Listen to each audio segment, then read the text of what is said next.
Philips के RL-118 त्रिशूल को मैंने ट्यून किया है AM बैंड पर, और यहाँ से जो समाचार सुनाए जा रहे हैं आप सुनिए। शक्ति जिला के मुख्य न्यायिक मजिस्ट्रेट हरटोंगी प्रताड़ना के मामला मासूम आरोपी महिला कुछ बातें नोटिस कीजिए। सबसे पहली बात, उतना साफ प्रसारण नहीं हो रहा। दूसरी बात, नॉइस आ रहा है साथ में, जो है केवल जो महिला समाचार सुना रही हैं उसके अलावा आप नॉइस भी सुन सकते हैं।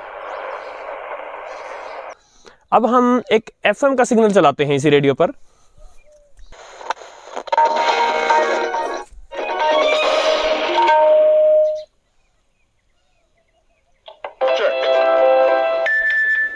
जाना पड़ेगा। बाजी छड़ के 1 महीना हो गया। क्या नोटिस किया आपने? आवाज भी साफ है, बहुत अच्छा प्रसारण हो रहा है और कोई शोर शराबा, कोई नॉइस नहीं है। और यही प्रश्न साथियों के मन में रहता है कभी से ही कि AM और FM में FM के प्रसारण साफ क्यों होते हैं। आज हम इन्हीं कुछ प्रश्नों का उत्तर ढूंढने का प्रयास करेंगे। सटीक से सटीक उत्तर देने का प्रयास मैं करूंगा। इस अंतर को समझने के लिए हमने जो AM यानी एम्पलीट्यूड मॉड्यूलेशन क्या होती है और FM फ्रीक्वेंसी मॉड्यूलेशन क्या होती है, उन वीडियोज में जो देखा था उनका एक क्विक रिकैप करना पड़ेगा हमें फटाफट से।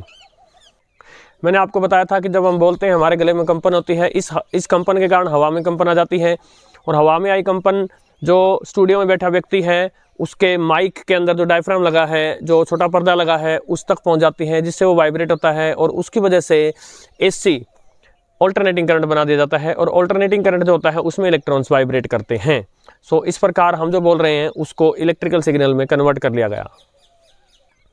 फिर हमने जाना कि जो इलेक्ट्रिकल सिग्नल है कम फ्रीक्वेंसी का है। यदि इसको एंटीना तक पहुंचा दिया, किसी भी AC को अगर एंटीना को दे दे, किसी भी मेटल को दे दे, तो वो चारों तरफ जो है इलेक्ट्रोमैग्नेटिक वेव छोड़ देता है। इलेक्ट्रोमैग्नेटिक वेव्स जो होती हैं उनमें इलेक्ट्रिक फील्ड और मैग्नेटिक फील्ड वाइब्रेट करते हैं, और वो ठीक उतनी बार वाइब्रेट करेंगे जितनी वो जो AC आपने उस मेटल को दिया था उसके इलेक्ट्रॉन्स वाइब्रेट कर रहे थे। सेम फ्रीक्वेंसी का सिग्नल वो छोड़ देंगे, किंतु ये फ्रीक्वेंसी छोटी है, दूर तक नहीं जा सकती। दूर तक पहुँचाने के लिए हमारे को ज़्यादा बड़ी फ्रीक्वेंसी की वेव चाहिएगी। तो हम किस रेंज की फ्रीक्वेंसी उठा रहे हैं उसके अनुसार medium wave, short wave, long wave या FM इस प्रकार के बैंड बने हैं। फिर हमने देखा था कि जो हाई फ्रीक्वेंसी का सिग्नल जो हम जो स्टूडियो में बोल रहा है उसके आवाज़ को वाले सिग्नल को लेकर चलेगा, वो कैरियर वेव कहलाती है, और उससे सिग्नल जो हमें भेजना है, जो संदेश हमें पहुंचाना है, उसके अनुसार अगर हम कैरियर वेव के एम्पलीट्यूड को बदलें तो वो एम्पलीट्यूड मॉड्यूलेशन होती है, और उसकी फ्रीक्वेंसी को बदलें तो वो फ्रीक्वेंसी मॉड्यूलेशन होती है। अब यहाँ सबसे ज़्यादा समझने वाली बात ये है कि AM की फ्रीक्वेंसी रेंज अलग है, 520 से लेके 530 से लेके 1620 किलोहर्ट्ज़, और FM की फ्रीक्वेंसी रेंज अलग है, 88 से लेके 108 मेगाहर्ट्ज़। सो जो AM वेव्स हैं उस फ्रीक्वेंसी की कोई भी वेव हो वो पृथ्वी के सहारे चलती हुई आती हैं दिन में, और रात को वो आयनोस्फीयर से रिफ्लेक्ट होकर भी आ सकती हैं। और FM जो वेव्स हैं वो न तो पृथ्वी के सहारे चलती हुई आ सकती और न ही आयोनाइजेशन स्फीयर से टकरा करके आ सकती। सो FM वेव्स जो हैं वो ट्रांसमीटर एंटेना से सीधा रेडियो तक आ सकती हैं, बात नंबर 1। और क्योंकि इस प्रकार से वो आ रही हैं तो वो बहुत दूर नहीं जा सकती, बात नंबर 2। यानी FM से जो सिग्नल आ रहे हैं वो से 100, 150, 200 इतने किलोमीटर तक आ सकते हैं, लेकिन AM वाले जो सिग्नल हैं वो रात के समय तो 2000 किलोमीटर तक भी जा सकते हैं।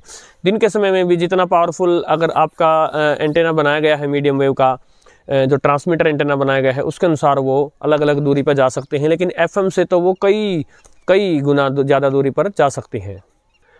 अब रेडियो स्टेशन के ट्रांसमीटर से लेकर के और आपके रिसीवर यानी रेडियो तक बीच में जब ये वेव्स चलती आएंगी, कैसे भी चलें, ग्राउंड से चलें, सीधी चलती आएँ, आयनोस्फीयर से चलकर आएँ, कैसे भी आएँ, इनको रास्ते में दूसरी वेव्स मिलेंगी। कोई कहीं शोर शराबा है, कोई बिजली के उपकरण चल रहे हैं, कोई आसमानी बिजलियाँ कड़क रही हैं, कोई सूर्य से दूसरी कोई वेव्स निकली हैं, या कहीं और से ब्रह्मांड में कहीं और से कोई दूसरी वेव्स आ रही हैं। अनेक प्रकार का जो है उनको बीच में इंटरफेरेंस मिलेगा। अब सबसे ज़्यादा मोटी समझने वाली बात यह है कि ये जो इंटरफेरेंस होता है, कोई दूसरे इलेक्ट्रिक सिग्नल हमारी वेव से जो पंगा ले रहे हैं वो ज़्यादातर इसके एम्पलीट्यूड से पंगा ले सकते हैं, इसके फ्रीक्वेंसी से नहीं। यानी वो इसके एम्पलीट्यूड पर असर डाल सकते हैं, इसकी फ्रीक्वेंसी पर नहीं। सो एम्पलीट्यूड मॉड्यूलेशन में क्योंकि कैरियर वेव का एम्पलीट्यूड ही बदला गया था, यानी उसका एम्पलीट्यूड कितना है यही सबसे मेन बात है। और जो इंटरफेयर करने वाले, जो बीच में अड़ंगा डालने वाले किसी सिग्नल ने उसका एम्पलीट्यूड ही बदल डाला, यानी जिस एम्पलीट्यूड में पूरी इंफॉर्मेशन थी वही बदला गया। इसीलिए AM वाले सिग्नल जो हैं वो नॉइसी हो जाते हैं, ज़्यादा डिस्टॉर्टेड हो जाते हैं। जबकि FM वाला जो सिग्नल है, FM वाले सिग्नल में क्योंकि बदलती हुई फ्रीक्वेंसी इंफॉर्मेशन लेके आ रही है, एम्पलीट्यूड तो उतना ही है, तो अगर इंटरफेयर करने वाले सिग्नल्स ने वो एम्पलीट्यूड कम ज़्यादा भी कर दिया तो भी कोई फ़र्क नहीं पड़ता, क्योंकि रेडियो जो है वो उसके फ्रीक्वेंसी के बदलाव को नोटिस करेगा। यानी यहाँ फ्रीक्वेंसी ज़्यादा महत्वपूर्ण है, एम्पलीट्यूड का कोई विशेष महत्व नहीं है वहाँ।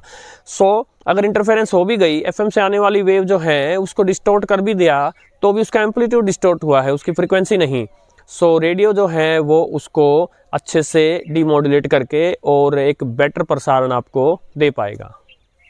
इसके अलावा बैंडविड्थ क्या होती है, ये एक वीडियो आया था, बहुत सारे ऐसे वीडियोस के लिंक डिस्क्रिप्शन में हैं। सो उसमें मैंने आपको बताया था कि जो वेव भेजी जाती हैं पीछे से वो एक ही फ्रीक्वेंसी की नहीं भेजी जा सकती, और यही बात मैंने आपको सिंक्रोनस डिटेक्शन वाले वीडियो में भी बताई है। सो जो पीछे से सिग्नल आ रहा है वो एक फ्रीक्वेंसीज की रेंज है, और उस रेंज को ही बोलते हैं बैंडविड्थ। सो जो AM जो वेव्स हैं, AM जो स्टेशंस हैं, उनको थोड़ी सी बैंडविड्थ अलाउ की गई है 9 किलोहर्ट्ज़, जबकि FM के जो सिग्नल आ रहे हैं उन वेव्स को 200 किलोहर्ट्ज़ बैंडविड्थ अलाउ की गई है। यानी AM सिग्नल से जो AM स्टेशन से आने वाले जो सिग्नल हैं उनको ज़्यादा चौड़ाई नहीं मिली, FM से आने वाले सिग्नल को ज़्यादा चौड़ाई मिली है। तो ऊंची जाने वाली आवाज़ें, नीची जाने वाली आवाज़ें, वेरिएशन वाली आवाज़ें, या कह लीजिए म्यूज़िक जो है उसका आनंद आपको FM पर बेटर आएगा और बजाय कि AM पर। एक बात और भी है, देखिए AM वेव ज़्यादा दूर से चल के आई है, ग्राउंड के सहारे चल के आई है, तो उसको बीच में ज़्यादा लफड़े झगड़े, ज़्यादा इलेक्ट्रिकल सिग्नल, ज़्यादा इंटरफेरेंस मिली है।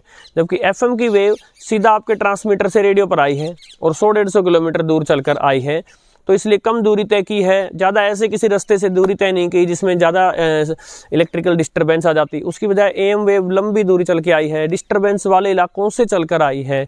सो इसलिए भी AM वेव ज़्यादा डिस्टॉर्ट हो जाती है FM वेव के मुकाबले। और एक अंतिम बात, जो FM जो रेडियो होता है उसमें जो डीमॉड्यूलेटर होता है उसकी एक खास बात है, मान लीजिए एक ही फ्रीक्वेंसी पे 2-3 जगह से सिग्नल आ गया तो वो सभी को जो है प्रोसेसिंग करके आगे नहीं भेजेगा। जो FM का डीमॉड्यूलेटर है उसको इस प्रकार बनाया गया है, जो सबसे स्ट्रॉन्ग सिग्नल आया है सिर्फ उसको प्रोसेस करके आगे भेजेगा, बाकी सब सिग्नल डेड कर दिए जाएंगे। लेकिन AM जो रेडियो है उसका सर्किट है, उसमें मान लीजिए एक ही फ्रीक्वेंसी पे 2-3 जगह से सिग्नल आ गए हैं तो वो सभी को प्रोसेस करके और सभी को इकट्ठा भेज देगा, इसलिए भी AM पर डिस्टर्बेंस जो है वो ज़्यादा होती है। और अंत में चलते चलते साथियों मैं ये बताना चाहूँगा कि ये जो इस प्रकार के कॉन्सेप्ट हैं या इस प्रकार के जो टॉपिक्स हैं, इस प्रकार के डाउट्स हैं, प्रॉब्लम्स हैं, समस्याएं, परेशानियां, कठिनाइयां हैं जो हैं, उनको किसी एक वीडियो को देखकर नहीं समझा जा सकता। अब कोई वीडियो था जिसमें फ्रीक्वेंसी क्या होती है वो बताया था, कोई वीडियो जिसमें बैंडविड्थ क्या होती है वो बताया था, किसी में एम्पलीट्यूड मॉड्यूलेशन को अच्छे समझाया था, किसी में फ्रीक्वेंसी मॉड्यूलेशन को अच्छे समझाया था। जब आप ये सभी वीडियोस देखते हैं, और ज़रूरी नहीं किसी एक क्रम में देखें आप, जैसे भी पहले बाद में, लेकिन जब आप सभी ऐसे वीडियोस देखते हैं तब आपके माइंड में एक बेटर पिक्चर बनती है और आपके डाउट्स ज़्यादा क्लियर होते हैं। तो ऐसे सभी वीडियो इस चैनल की बेसिक इन्फॉर्मेशन अबाउट रेडियोस उस प्लेलिस्ट में आपको मिलते हैं। आशा है जानकारी आपको पसंद आई होगी। नमस्कार।